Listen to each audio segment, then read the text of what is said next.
It's been a long road getting from there to here, but we're finally at the season final for Star Trek Lower Decks Season 2. But how did it round off the season, and does it live up to our expectations?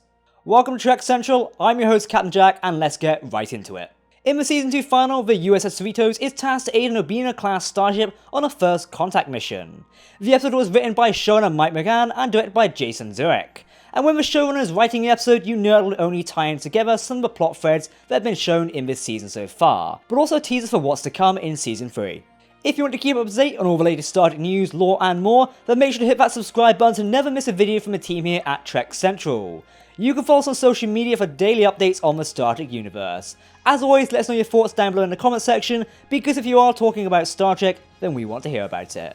Okay, for one final time on Lower Decks, let's hit it. We return to what is possibly Douglas Station from Season 1, if not another Starbase type Federation space station, where the Cerritos is helping on a mission with the USS Archimedes, a very beautiful Obina class starship. It's an upgrade to the Excelsior class and named after the director of Lower Decks, Nolan Obina. We'll be doing a dedicated video on this and this entire new class later this weekend, so stay tuned for that. The ship is captained by Captain Sonia Gomez. Yes, Alicia Naff is back reprising a role from Star Trek The Next Generation, as a full-blown captain. She even mentions to an embarrassed ensign during the episode that she's done much worse to more important people, like spilling hot cocoa on Captain Picard. Yeah, we remember that episode. Oh, I'm sorry. Oh, Captain. Actually, it's my fault, sir. Indeed. Oh, I wasn't looking. It's all over you. Yes, Ensign, it's all over me. I just want to say, sir, that I'm very excited about this assignment, and I promise to serve you and my ship, your ship, this ship, to the best of my ability. Admiral Freeman is also finally in person in this episode, assigning Captain Gomez and Captain Freeman to this first contact mission, and congratulating his wife for getting a promotion to a new starship, though it seems more like a transfer to a better ship than a promotion in rank. Now of course, Ensign Mariner overhears this and in classic Mariner fashion tries to sabotage her mother's opportunity to get off the Cerritos, due to her own feelings of abandonment. This is pretty consistent with Mariner as a character, doing the same thing to Boimler in a previous episode by getting him taken off a mission, but it is good that in this episode does show her growing from that, opening up to other people including Jennifer the Andorian. They make such a cute couple by the end of the episode, that's getting ahead of ourselves for now. I have to say, the rest of the senior officers getting upset and hearing Freeman getting transferred is typical, Shax in particular, but when Engineer Billups snapped, that was a sight to see. I do not want to get on Billups' bad side, I think he now scares me more than Shax. That was a lot of swearing. Talking about transfers, Tendi in a quite convoluted way thinks she's being transferred off of a starship, and hides from Dr. Janana all episode. I didn't care much for the subplot, I felt I contrived to add some more drama for Tendi, but it gave us some nice moments with Ensign Rutherford. Now talking about Rutherford for a second, he starts to get error messages on his implant due to memory issues. He is storing multiple backups of his memories of Tendi, because he doesn't want to lose them like he did at the end of Season 1. However, he does get a nice moment with Billups, who tells him this sort of iconic line: "If you can't keep making new memories, it doesn't matter," and that's kinda sweet when you think about it. It's also interesting about the backup of memories, as that's similar to the cybernetically enhanced Arian from Star Trek Discovery, who had to back up her memories remotely due to the limitations of 22nd century technology. So it seems like in the time since cybernetic implants can hold more onboard memory, though it begs the question, why doesn't Rutherford just back up his memories into the Cerritos computer? I guess it's a plot point. We'll wait and see.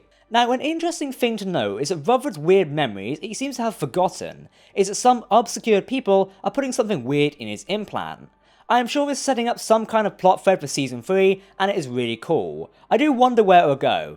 Personally, I'm betting it might be something to do with Section 31. Now that could be interesting, if not rather cliché in the Star Trek universe. We'll wait and see. In the first contact system, the LAAP system, the star emits an unpredicted flare, which detonates a planetoid in the system, which sends out a cloud of energy which disables the Archimedes. This is probably the third Excelsior-class starship, or Obina-class, attacked by a thread of energy, from the Nexus attacking the Enterprise B, and the shockwave of the destruction of Praxis hitting the USS Excelsior. We'll remember Sulu dropping his cup of tea, don't we? You're including that clip, Troy. I'm speaking directly to you in the camera. Captain's log, USS Excelsior. Hikaru Sulu commanding. The Archimedes is now disabled and sent hurtling towards a planet where they're meant to make first contact, which definitely wouldn't be a good first impression. The Cerritos can't make it through the technobabble field, and we do get a scene of Captain Freeman trying to make a trip in her captain's yacht, which is really cool. We get to see the captain's yacht finally. I didn't even think California classes had those. Now before she does get the chance to take off, Rutherford proposes a solution of stripping the entire outer hull plating of the ship off to make it through the radioactive isotopes. I have to say that the plan is being thought up by Rutherford is amazing, and just goes to show how much great of an engineer he actually is, but also plans a really novel idea for things like Trek, but it's possibly a first in Trek history to fully strip the hull of a starship. It's even more Trek by the idea of opening up and stripping the outer layer relevant to personal issues that Beckett is going through, if you think about it on that deep level.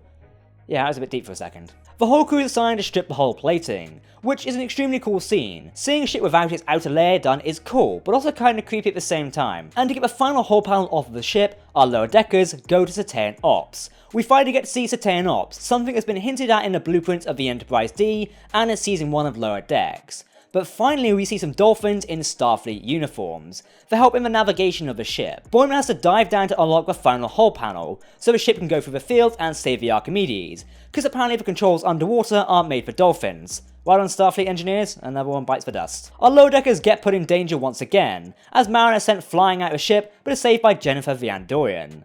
I wasn't expecting much from Jennifer, just to be a minor background character at the end of the day. But she has actually had a lot in this season, and I love how Lower Deckers is giving these minor characters space to become characters, similar to how other Star Trek shows do that to their secondary characters. Now Ensign Boimler does pass out underwater, but is saved by the dolphins, because of course. One of which is called Matt, which definitely is a name I expect a dolphin to have, and is probably a reference to some production staff for Lower Decks. So with both our Lower Deckers safe from peril, the Cerritos finally makes it through the cloud, and just in time to save the Archimedes from crashing into the planet. This was an amazing scene, and to see the Cerritos get its moment to shine in the season final, comparing other Cerritos needing saving in season 1's final, is great. But I do wish we got a Titan again, oh well. They say the ship is one of the most important characters in Star Trek, and that is very much the case of Lower Decks. In 2 seasons alone, the USS Cerritos has established itself as a core starship, right up over Defiant, Voyager, and of course Enterprise.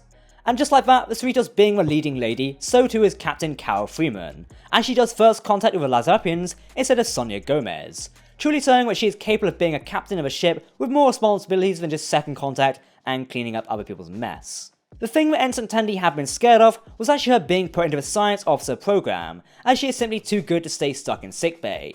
She's going to be the next Mr. Spock, and I just love that. Tendi is one getting essentially promoted this time, compared to Boimler in the last season. Also, going into some character development, we get some between Mariner and Jennifer. I absolutely love this interaction, as yeah, it makes sense for Mariner to push people away she likes, and it's hard for her to let her down her shields. But she admits to Jennifer that she likes her, and Jennifer apologises for being a jerk towards Mariner. I know so many fans latch onto Jennifer as a character, from the fact she is an Andorian called Jennifer. For her being a jerk to one of the main characters, so I definitely wonder how fan reaction will be to this couple. It'll be interesting to see where the writers as well go with these two. We're gonna have to wait season 3 to see that one. Now at the end of this episode, a small fleet of Starfleet ships appear to help the damaged Archimedes, and with them is a really cool updated Nova class starship. This Nova class starship has Starfleet Command on board, which Captain Freeman believes has come to offer her promotion, which she decides to decline due to coming to realization that the Cerritos is her ship and where she wants to be. Well, too bad for Captain Freeman, and apparently Starfleet Command believes she is responsible for the destruction of Pac-led planets. This is definitely not where I thought the story was going to go, as Captain Freeman is escorted off the ship in cuffs. This probably means that the Pac-led threat has been wrapped up, but definitely starts a plot arc for something to come later in the day. I mean, Freeman's practically committed a crime at this point apparently, so why have they framed Captain Freeman? I guess we'll have to wait and see. It is definitely a way to hype up Lower Decks Season 3, with a classic The Next Generation style to be continued, playing at the end of the episode. Honestly, I am so getting Section 31 vibes from this entire thing. It also reminds me of the later stage Star Trek novels, which cover Dr. Julian Bashir taking down Section 31 and the Control AI. Overall, I think this was an absolutely great episode of Star Trek Lower Decks. It really advanced the story as a whole, the characters and the universe in interesting ways.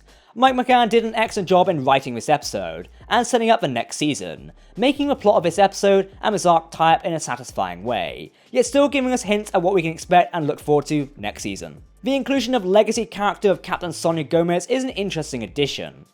It once again reinforces showrunner and producer Mike McCann's knowledge when it comes to the legacy of the Star Trek universe. Setting up a third season with the arrest of Captain Freeman certainly seems like it'd be an interesting plot thread.